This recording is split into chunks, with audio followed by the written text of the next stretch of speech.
and welcome to Gradeup IAS. Guys, how are you doing? Please do tell me this thing first. कैसे हैं आप सभी लोग? And how is your जोश? Please do tell me this thing first, guys. आपका जोश कैसा है? I know you are not feeling good. I know you don't want to study. I know पढ़ाई लिखाई में आपका दीदा नहीं लग रहा है. I know you are looking for solutions. I know. But guys, in life there are no shortcuts. मन मार के हार्ड वर्क करना पड़ेगा. There is no shortcut. कोई टीचर कहता है बस मेरी क्लास कर लो और कुछ नहीं करना. He is lying. क्लास करने के बाद नोट्स बनाना, उनको रिवाइज करना, प्रैक्टिस करना is your duty, your work. Yes or no? So there are no shortcuts. Consistent, timely, and perseverance. These three things should be your traits right now, guys. आपको consistent होना है, daily basis पे पढ़ना, यानी कि एक दिन 20 घंटे पढ़ लिया भाई, अगले दिन एक भी नहीं पढ़े, पूरे हफ्ते नहीं पढ़े. फिर कंसिस्टेंटली 8 से 10 घंटे क्लॉक करने हैं. Perseverance, no matter what is the result, you have to keep on trying. And timely, भाई साल में एक बार अपॉर्चुनिटी मिलती है एग्जाम की. Don't let it go into gutter. Yes or no? चलिए. So कैसे गाइस आप सभी लोग? What is up with you? Monika, Vinod, Krishna, Anjali, Tannu, अलविंद, Gokul, शेखा, शगुफ्ता, तबस्सुम, शिवांगी, मोहम्मद जावेद, विनोद रावत, ऐश्वर्या, शिवम, तन्वी, नैना, कृति, बाला, हर्षप्रीत, गोपाल कुमार बर्मन. कैसे हैं गाइस आप सभी लोग? सॉरी अगर किसी का नाम नहीं ले पा रहा हूं तो. Hello Sneha Jaiswal, Pragatipal, Ashneet, what is up with you? कैसे हैं आप भाई?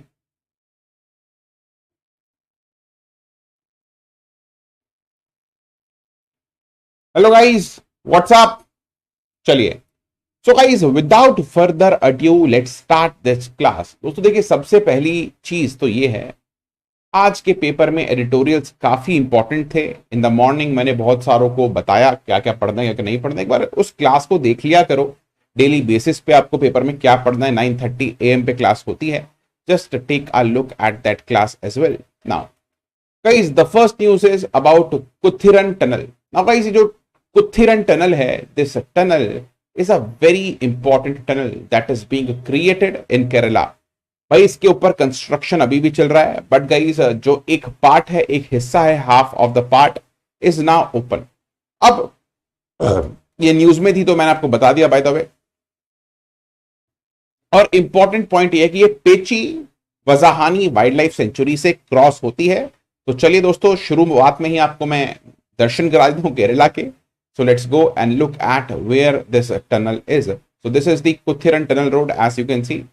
And यहाँ पर आपको एक माउंटेन दिख रहा होगा.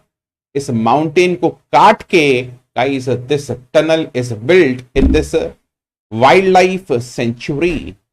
Fine. आप इसको क्लियरली यहाँ पर देख सकते हैं. अभी ऑल्टरनेटिव रूट है, घूम के जाना पड़ता है आप लोगों को, ऐसे यूं घूम के. But now this tunnel will be created and it has been created. As you can see, the new tunnel is coming like this. This is the old road going like this. Fine. दूसरी side चलते हैं tunnel की. This is the first side. Let me show you the second side as well. My dear friends, on the other side, this is the second side. Let me just zoom in and let me just rotate up it to show you guys the other side of this tunnel. आप यहाँ पर देखोगे अभी भी construction का सामान पड़ा हुआ है. जैसे नो कंस्ट्रक्शन अभी भी चल रही है, बट एक साइड में थोड़ी बहुत आपको व्हीकल्स दिख रहे हैं. सो ये जो एक साइड है इस टनल की, इट हैज बीन ओपन्ड और इसीलिए न्यूज में थी और मैंने आपको ये यहाँ पर बताया है. इससे ज्यादा यहाँ पर कुछ भी इंपॉर्टेंट नहीं है. फाइन गाइस, ये थ्रिसूर डिस्ट्रिक्ट के अंदर पड़ती है. और अगर आप देखोगे थोड़ा सा ऊपर तो यहाँ पर आपको पलक्कड़ गैप देखने को मिलता है. एक सेकंड मैं इसको जरा पॉज कर देता हूँ आप लोगों के लिए, जिससे कि आपको थोड़ा सा यहाँ पर मैं यहाँ की ज्योग्राफी के बारे में बता पाऊँ. सो गाइस, यहां पर आप देखोगे ये है कोची. अरे यार एक सेकंड, सो गाइस यहां पर आप देखोगे ये है आपका कोयम्बतूर, ये है आपके नीलगिरी हिल्स, एंड ये है आपके मेरे प्यारे मित्रों अन्नामलाई हिल्स, एंड बीच में है आपका पलक्कड़ गैप, इसको क्या कहते हैं। सो गाइस ये एक नेचुरल माउंटेन पास है, मतलब माउंटेन पास थोड़ा छोटा होता है, it is quite large and this pass is very important in south India in connecting Tamil Nadu with Kerala. Fine, इसके अलावा कुछ चीज आपको यहां पर नहीं देखनी। नेक्स्ट न्यूज गाइस, आप सभी को पता है रिसेंटली कर्नाटका के अंदर जो कैबिनेट है दैट इज रिशफल्ड, और उसके बाद वहां पर एक मिनिस्टर हैं, उन्होंने ओथ ली है इन दी लंबनी अटायर। सो बंजारास जो होते हैं guys, the Banjara tribe, you all know Banjaras, है ना, बंजारा का नाम सुना होगा आपने, बंजारास आजकल दिल्ली के अंदर वो पॉटरी का काम करते हैं। इससे पहले they do circus, they circus करतब दिखाते थे, and this is how they you know earn the their livelihood. Fine, now guys old times में ये एज अ ट्रेडर काम करते थे, where they use to transport salt and other stuff. Fine, they were traders in the old times, but in the modern time they have lost their old job and now they are doing pottery work and all those things. Fine. So guys, obviously ये north west India में आपको मिलते हैं, and Banjaras का जो origin है that is from this Mewar region of Rajasthan. Fine, और जो यहाँ पे बंजारास हैं वो आपको नॉर्थ वेस्ट इंडिया में पंजाब, हरियाणा, दिल्ली, उत्तर प्रदेश में मिलते हैं, गुजरात, महाराष्ट्र, तेलंगाना में मिलते हैं, डिफरेंट नेम से जाने जाते हैं। साउथ इंडिया में हम उनको बोलते हैं लंबानी, क्या बोलते हैं, लंबाड़ी। और guys they use this Gorboli, Gorboli is a Indo Aryan language, fine, like Hindi, it sounds like Hindi और Rajasthani types. Fine, so guys ये काफी इंपॉर्टेंट न्यूज है। अब भाई आज की ताजा खबर, और भाई लाइक्स तो आज बिल्कुल कोई नहीं कर रहा है, बोला नहीं मैंने तो भाई आप गाइस लाइक ही नहीं कर रहे हैं भाई, come on guys, like the class, it is very very important. चलिए, हाँ जी, now guys let us talk about the INS Vikrant. थोड़ा रुक के ये न्यूज मैं आपको बताऊंगा, and guys we will talk about INS Vikrant, what is the importance, we'll compare it with the other aircraft carriers, etc., and we will talk about it. So guys, are you ready for this thing, very important thing that I'm going to talk about now? Let me have some water.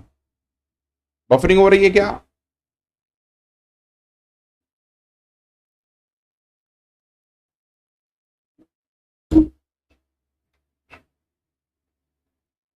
अच्छा चलो, एक dislike भी कर दिया, thank you जी, चलो वापस भी ले लिया, वाओ, चलो चलिए।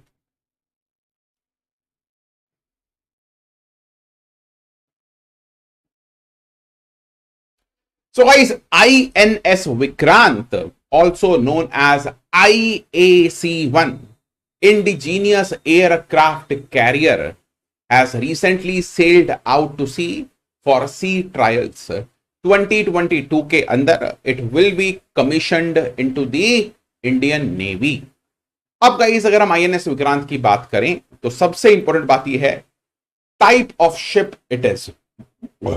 सो गाइस आप सभी को मैंने पहले भी बताया हुआ है,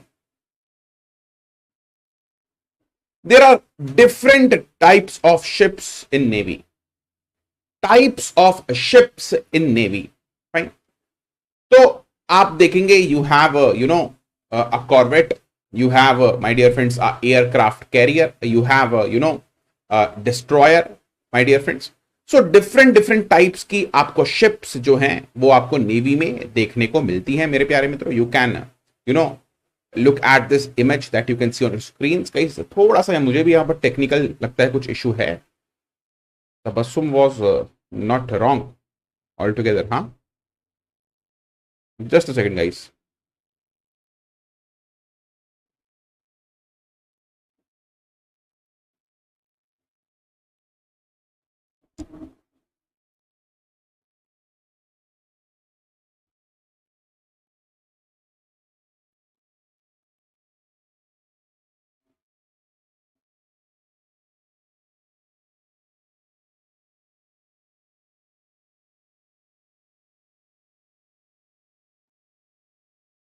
आई थिंक अब नहीं होगा इशू।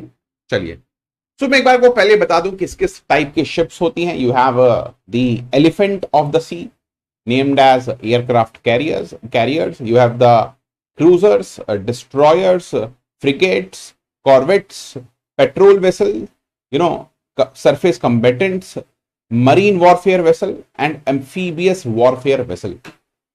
So guys, हमने जो अभी बनाया है INS Vikrant, it is a aircraft type ship. It is a aircraft type ship. Fine.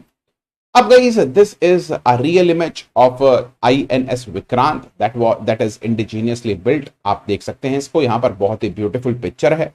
It is in Arabian Sea right now, जब आप इसकी इमेज देख रहे हैं।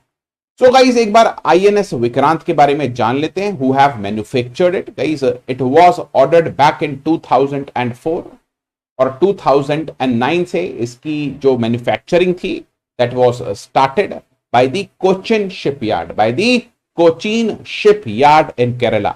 सो guys as you can see, Cochin shipyard built this ship, it created this ship. Fine. तो यहां पर guys सबसे इंपॉर्टेंट चीज है कि इसको हम थोड़ा सा जरा देख लेते हैं। एयरक्राफ्ट कैरियर क्या होता है? As you can see, it has the capability, you know, from where a fighter jet it can land and it can also take off. तो यहां पर मैंने आपको दिखाया, obviously it is not INS Vikrant, it is a US aircraft carrier where F-16 fighter craft is landing. Fine. So guys अगर हम दोनों को कंपेयर करते हैं, first of all I am telling you about INS Vikrant and guys, this is a US Navy ship Nimitz. Fine. तो INS Vikrant की जो length है that is about 262 meter and जो US निमित्ज की जो लेंथ है that is 332 meters. Obviously guys it is not as large as the US ships, fine, but still it is a big achievement for us, for India. Yes or no guys? Tell me. Guys यहां पर दूसरी चीज ये बात उठती है कि sir आज के समय पे when we have this cyber warfare and all those things, why we want a aircraft carrier? Now guys see, a aircraft carrier, it is essential, it is very necessary to for Indian navy to become a blue water navy. अब ये blue water navy का concept ये है guys, that a navy that can dominate whole world is a blue water navy. And आज के time पे, you know, to be a blue water navy you must have aircraft carriers. Why? मान लीजिए, you know, during World War II, if US wanted to, you know, bomb Japan, how will they do it? So guys, किसी भी plane की इतनी ज्यादा reach नहीं होती that it will travel to Japan and then will come back. Yes or no? या तो आप जिहादी मिशन कर रहे हैं, जाएंगे वहीं मर जाएंगे। Fine. But guys what you will do, the US was doing this is हवाई। So they are launching these aircraft carrier near Japan, and from here these aircrafts they are taking off and attacking Japan and coming back to this ship, this aircraft carrier. दूसरी बात guys ये है that INS Vikrant is a traditional ship, यानी कि इसको gas turbine है इसके अंदर, डीजल इलेक्ट्रिक जो इंजन है। बट जो US की most of the aircraft carriers हैं, they are nuclear powered, so they could be big, they could last much longer in the oceans. Fine. But INS Vikrant, it is a traditional ship, it is not a nuclear powered ship. पहली चीज आपको ये समझनी है। Fine. Obviously guys जब आपकी nuclear power ship है तो आपकी रेंज ऑटोमेटिकली ज्यादा हो जाती है ओशंस के अंदर। और आज के टाइम पे भी आप देखोगे, so US Navy is far ahead in technology, far ahead in capabilities when compared to China or maybe Russia. Russia की एक weak point रहा है, that is his navy. Russian navy was always weak and will always remain weak because Russia के पास coast line ही नहीं है इतनी, ऊपर Arctic है, पूरा जमा रहता है। फाइन। ये थोड़ा एरिया ये है और थोड़ा एरिया ब्लैक सी में और थोड़ा सा एरिया बाल्टिक सी में है। Fine. So this is a very important fact guys that you should understand. It is a very important the analysis. Fine. चलिए guys, next thing is what you will find that अगर आज के time पे हम operational aircraft carriers को देखते हैं, so US has the highest number. अभी US के अंदर there are 11 aircraft carriers that has been operated at different position. बहुत सारे साउथ चाइना सी में हैं, बहुत सारे माय डियर फ्रेंड्स रशिया के पास ब्लैक सी में है, many are in Mediterranean Sea, many are deployed even in the Indian Ocean, my dear friends। UK के पास 2 हैं, इटली के पास भी 2 हैं, चाइना के पास भी 2 हैं, चाइना ने रिसेंटली एक ऐड किया है, फ्रांस के पास 1, रशिया के पास 1 एंड इंडिया के पास भी 1 है। हमारे पास 2 थे कुछ दिन पहले तक, बट हमने 1 को रिटायर कर दिया था। अब हमारा INS विक्रांत ऐड हो जाएगा तो इंडिया के पास दोबारा से 2 एयरक्राफ्ट कैरियर्स हो जाने वाले हैं। Fine. So guys, INS Vikrant is the first indigenous aircraft carrier. It means guys, जो इससे पहले हमारे पास एयरक्राफ्ट कैरियर रहे हैं, they are mostly UK, made in UK, और they are mostly old Russian aircraft carrier। देखिए रशिया की हमेशा से ये आदत रही है that they are selling their कूड़ा और their waste products to us। बहुत करप्शन भी हुआ है रशिया के साथ इन डील्स के अंदर, बोफोर्स स्कैंडल हो या फिर यूरोप में जो हुआ है बोफोर्स, ठीक है। और रशिया के साथ बहुत ही गाइस आपको पता है, आई डोंट हैव टू से इट, फाइन, किन किन पॉलिटिशियन से उनके कनेक्शन रहे हैं रशिया के साथ, आई डोंट हैव टू से it, you all know it, fine. So guys ये चीज काफी ज्यादा इंपॉर्टेंट है जो आपको समझ में आनी चाहिए, that India is at has only 1 aircraft carrier right now, but it will become 2, fine. 2 हमारे पास होने वाले हैं बहुत ही जल्द, फाइन। एंड क्यों जरूरी है aircraft carrier? Because guys it will make Indian navy a blue water navy. Secondly guys, आज के टाइम पे जब you have many drones, you have many aerial attacks, you have many modes like you have harpoons and different thing, you have torpedoes etc through which you can destroy a ship। so क्या आज के time पे एक एयरक्राफ्ट career उतना ही important है जितना पहले था? I would say no, it is not as important, but guys in our region, अगर आप एक रीजन के अंदर हैं and if you want to project power in that region, then yes, it is like a elephant। That is why we call it elephant of the sea। it is like an elephant that cannot move at fast pace, that cannot move at fast pace, yes guys, but my dear friends, as you can see, it can what project power in the sea। And guys देखिए, कभी भी एक एयरक्राफ्ट कैरियर जो होता है, it is never let alone in the sea. इसके साथ 4-5 कॉर्वेट्स होती हैं, 4-5 डिस्ट्रॉयर्स होती हैं और एयर सपोर्ट भी होता है हमेशा। ये बात याद रखिए, with a aircraft carrier my dear friends, ये कभी भी अकेला सी के अंदर ट्रैवल नहीं करता है। There are many ships which are allianced to this aircraft carrier, fine. Bofors European था, नॉट रशियन, सॉरी, फाइन। तो guys this is a very important thing that you need to understand, fine, about a aircraft carrier. And second चीज ये है guys, यहां पर आपको बहुत सारे डिफरेंट सिस्टम्स देखने को मिलेंगे, एज यू कैन सी। कुछ याद करने की एज सच कोई जरूरत नहीं है एग्जाम पर्सपेक्टिव से, fine. So guys now India का जो फ्यूचर प्लान है नेवी का, we are going to add submarines, nuclear submarines, K class submarines जो हम इंडिजीनियसली बना रहे हैं विद फ्रांस हेल्प, वो है। Secondly we are also focusing upon indigenous aircraft carrier, but guys हमें we have to move to nuclear power. जब तक आप ट्रेडिशनल टाइप की एयरक्राफ्ट कैरियर बनाते रहेंगे, उनकी रेंज भी इतनी नहीं होती, obviously they have to come back, fine.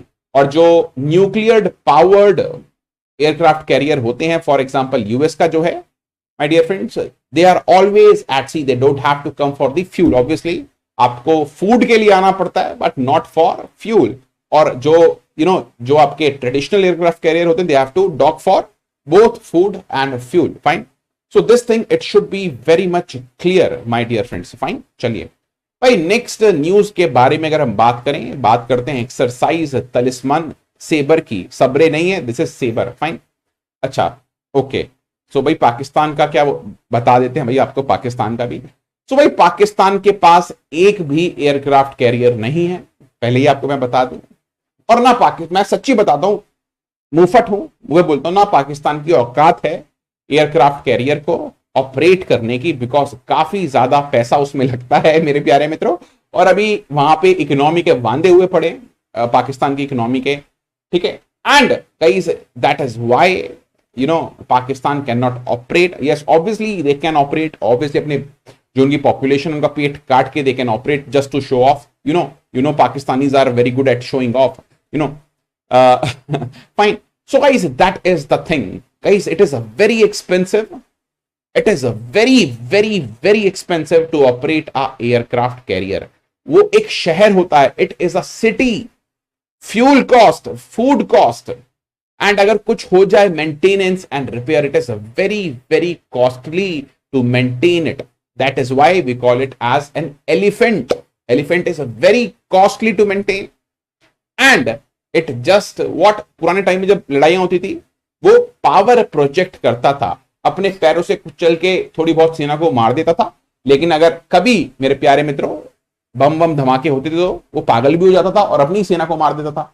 So in that sense guys, अगर एयरक्राफ्ट कैरियर के ऊपर कभी अटैक होता है, many people they will die, it will be a catastrophe. Fine.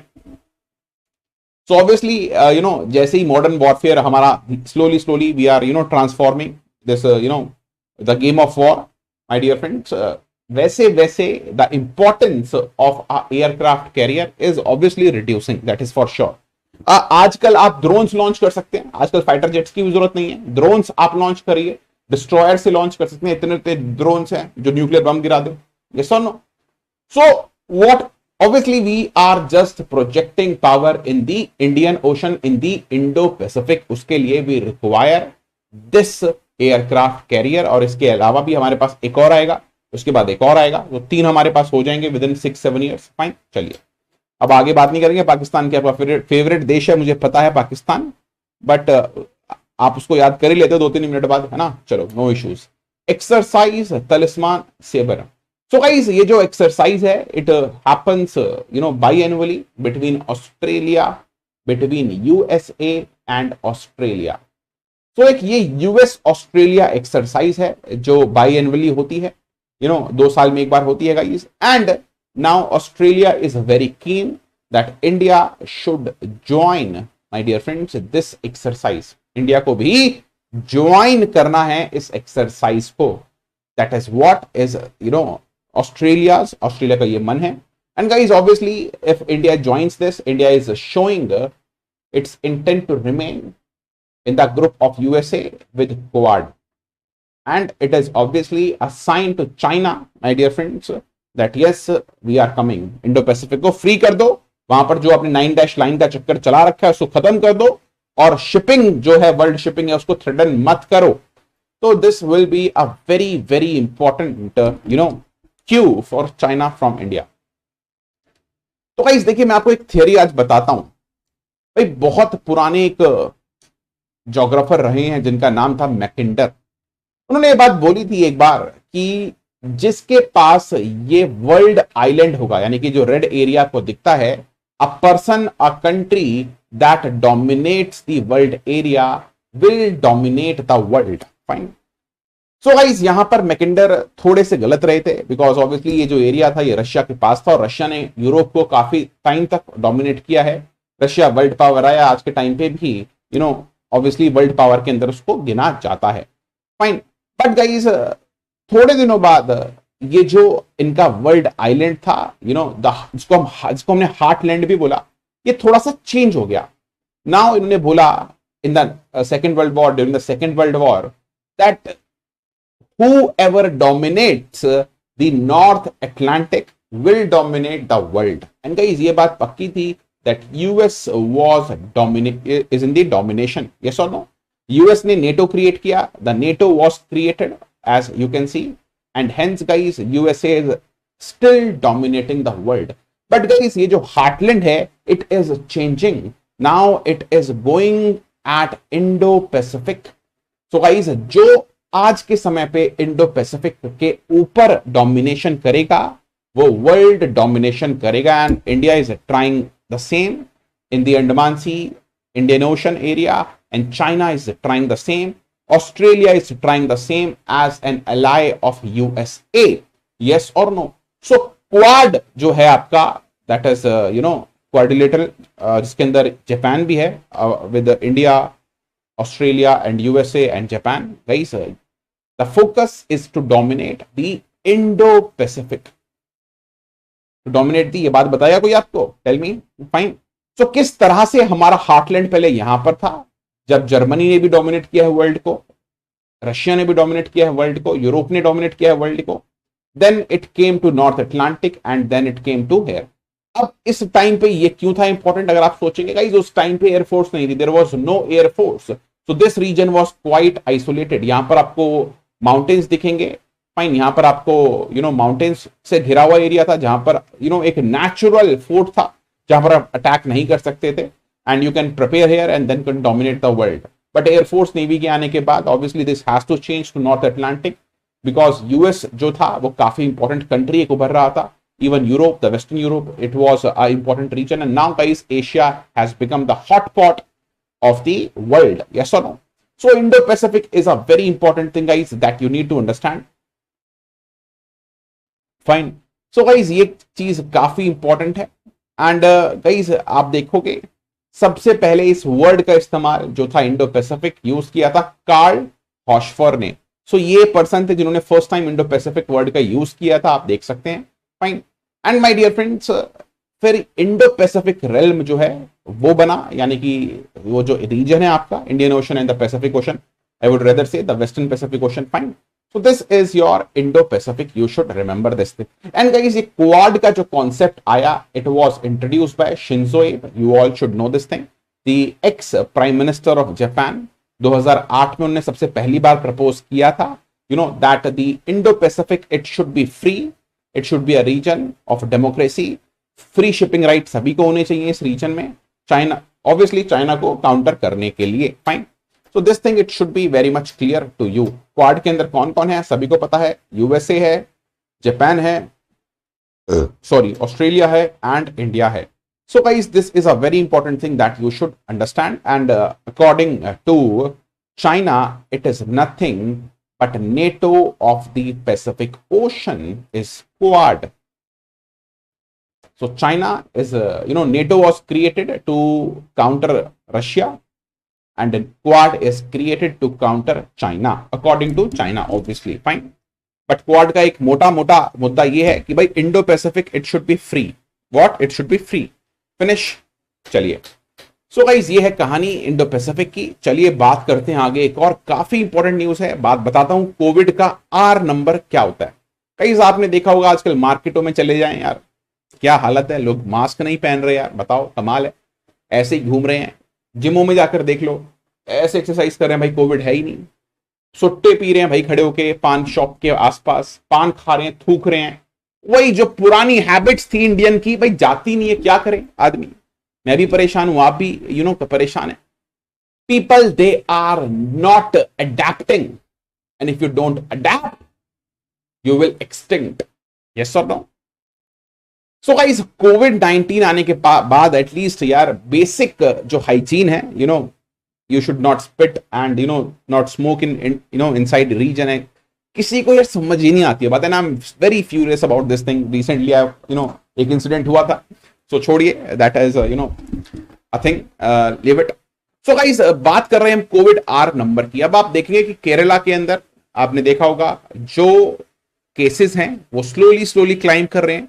Maharashtra के अंदर जो केसेस हैं वो स्लोली क्लाइंब कर रहे हैं। आईसीएमआर कह रहा है कि भाई ये कोविड की सेकंड वेव, ये जो अभी तक खत्म नहीं हुई। गुलेरिया जी जो एम्स के डायरेक्टर हैं वो कह रहे हैं कि थर्ड वेव आने वाली है। So guys, we don't know what will happen, but it is for sure that third wave आएगी। Guys, I'm no God, and but जितने भी experts हैं, they are saying this thing, guys. The third wave, it will depend upon COVID appropriate behavior.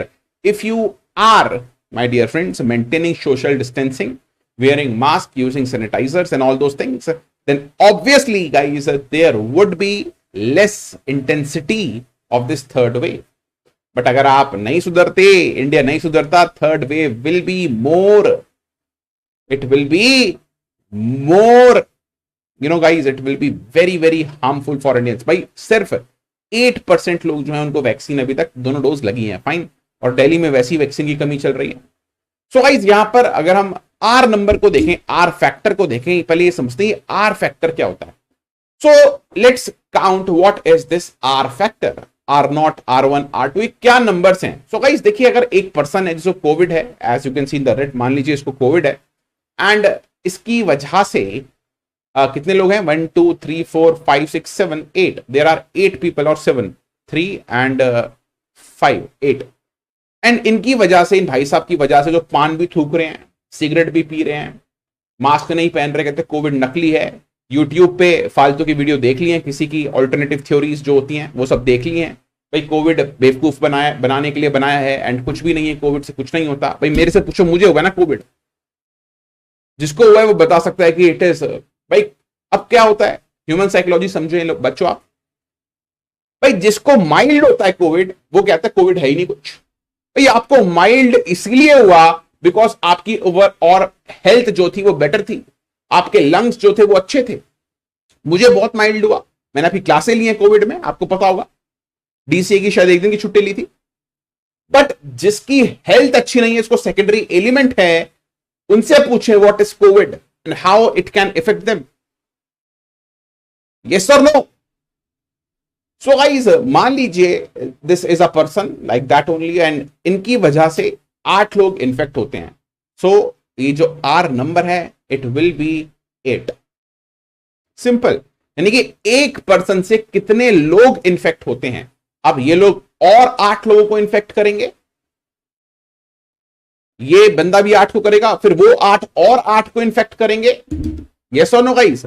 So scientific research ये कहता है guys, you know that अभी जो Covid का are number है that is between 1 and 3, exact numbers मैं आपको दूंगा, बट मान लीजिए ये यहां पर R2 है, R0 is 2, so this person he transmits to 2 person, these 2 person will transmit to 2 other person, and these 2 person will transmit to 2 other person, and this is how the transmission chain will be building.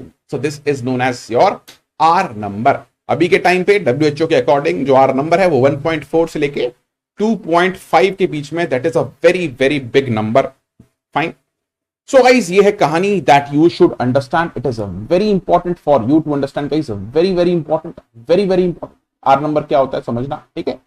So guys, ये चीज clear आपको होनी चाहिए, fine. चलिए भाई, ये news कल पढ़ाऊंगा आपको, क्योंकि आज कुछ नई न्यूज है जो इसमें ऐड होगी WTO के बारे में, सो अभी नहीं पढ़ा रहे इसको, नेक्स्ट न्यूज के बात कर लेते हैं।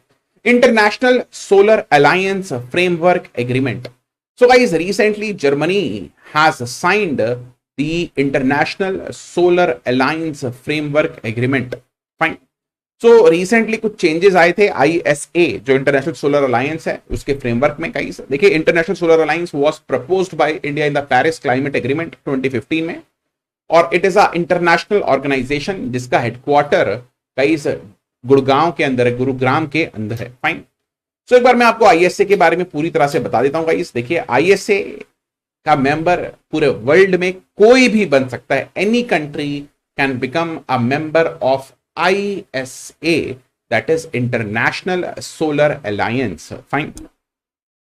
But only those countries which are fully और partially within the tropics, that is tropic of Cancer and tropic of Capricorn, have the voting rights.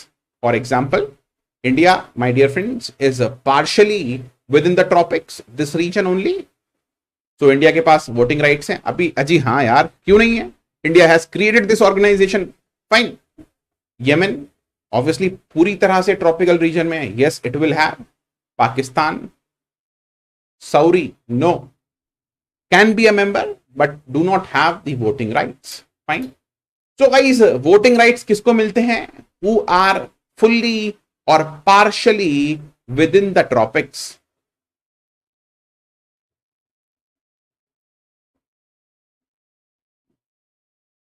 चलिए, अब आपसे एक बहुत ही कॉमन सेंसिकल क्वेश्चन पूछ लेता हूं मैं।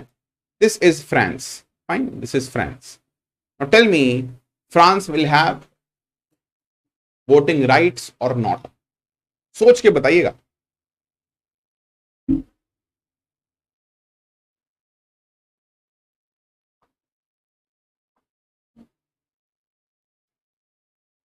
नहीं, SLNP डिफरेंट थिंग है।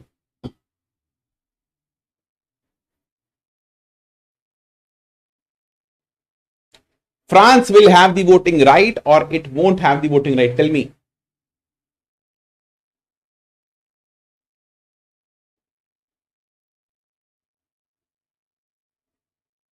अब अगर जो फ्रांस को जानता है उसको ये बात पता होगी, there is a territory of France in South America known as French Guiana और the Reunion Island here, that is also French, and many island in the Pacific. So obviously France की territory है, partially France is, so France has the voting rights. Same with USA, Hawaii, my dear friends. Fine. Same with UK, Diego Garcia. So many European countries that were colonialist guys, they have the voting right because उनकी कुछ territory tropics के अंदर definitely है. Fine. So please do understand this thing as well. Fine. चलिए. Guys India में world के first और third सबसे बड़े सोलर पावर प्लांट भी हैं, अगर आप देखना चाहते हैं तो आपको दिखाता हूं। पहला सोलर पावर प्लांट है भदला सोलर पार्क जो जोधपुर के अंदर है। This is the world largest solar park, solar power plant, and इससे भी डबल कैपेसिटी का सोलर पावर प्लांट कच्छ में बन रहा है गुजरात में। That will be completed within 3 years my dear friends, by 2024। Fine. Next guys world का third largest जो पावर प्लांट है वो भी इंडिया में है, that is the Pavagada solar park. ये आपका आप देख सकते हैं कर्नाटका के अंदर है, it is in the northern Karnataka, जो कि एक प्लेट्यू रीजन है, काफी अच्छी यहां पर सनलाइट आती है। It is a semi arid region as you can see exact location. Fine. So guys this is what it is about this thing. Fine. चलिए next, cabinet approves Samagra Shiksha scheme and it is extended till 2026। So guys Samagra Shiksha scheme जो है, it is a very important scheme that is focusing on सर्व शिक्षा अभियान and राष्ट्रीय माध्यमिक शिक्षा अभियान, रमसा जिसको हम कहते हैं टीचर एजुकेशन। फाइन। तो ये 3 चीज आपको याद रखनी है। फोकस क्या है गाइस, आपको प्राइमरी लेवल की जो एजुकेशन है उसको इंप्रूव करना है, माध्यमिक यानी कि मिडिल लेवल पे एजुकेशन को इंप्रूव करना है, सीनियर लेवल पे एजुकेशन को इंप्रूव करना है, इवन जो टीचर्स एजुकेशन है, टीचर ट्रेनिंग है, उसको भी इसमें आपको इंप्रूव करना। ऑब्वियसली गाइस ज्यादा इसके बारे में आपको नहीं बताऊंगा। Next guys, recently west Florida में यानी कि यूएसए के अंदर आपको देखने को मिली है रेड टाइड। अब ये ओशंस के अंदर रेड टाइड क्या होती है? Red tide is nothing but algal blooms, they are algal blooms. Now guys आप सभी को पता है ये रीजन बहुत ज्यादा हाईली अर्बनाइज्ड है, फ्लोरिडा है, वहां पर आपका मियामी है, बहुत सारे डिफरेंट सिटीज हैं। और गाइस ये भी आपको पता है that these cities they dump their sewage into the sea, जिसकी वजह से सी के अंदर गाइस ऑर्गेनिक मैटर जो है वो काफी ज्यादा हो जाता है। बिकॉज ऑफ दैट गाइस जो एल्गीज होती हैं they bloom, because algae are plant like animal जो कि फोटोसिंथेटिक होती हैं। अगर आप उनको न्यूट्रिएंट प्रोवाइड करेंगे दे विल ब्लूम। इसका एग्जांपल क्या है? जो काई जमती है पॉन्ड्स में, लेक्स में, सीवेज की वजह से, वो एक एल्गल ब्लूम है। सो रेड कलर की होती है गाइस ये टाइड, बस ये फर्क है ओशन के अंदर कहीं कहीं पर आप देख सकते हैं। और ये एक ग्लोबल फिनोमिना है जो आपको हर जगह देखने को मिला है, इवन केरला में, इंडिया में भी आपको रेड टाइड्स जो है वो देखने को मिली हैं। फाइन। सो कौन कौन सी एल्गल स्पीशीज हैं? ये 3 स्पीशीज हैं जो my dear friends are responsible for these red tides. Fine. So guys, with that thing in mind, this class is now over. Bye. Take care guys. And आपको बता दूं, कल मैं आपकी क्लास नहीं लूंगा, आपकी क्लास कल वसु सर लेंगे। Really sorry, I have to go somewhere for some important work. And tomorrow's class will be taken by Vasu Katara sir. So please उनकी क्लास जरूर अटेंड कीजिएगा। Bye guys. Take care and I will meet you soon.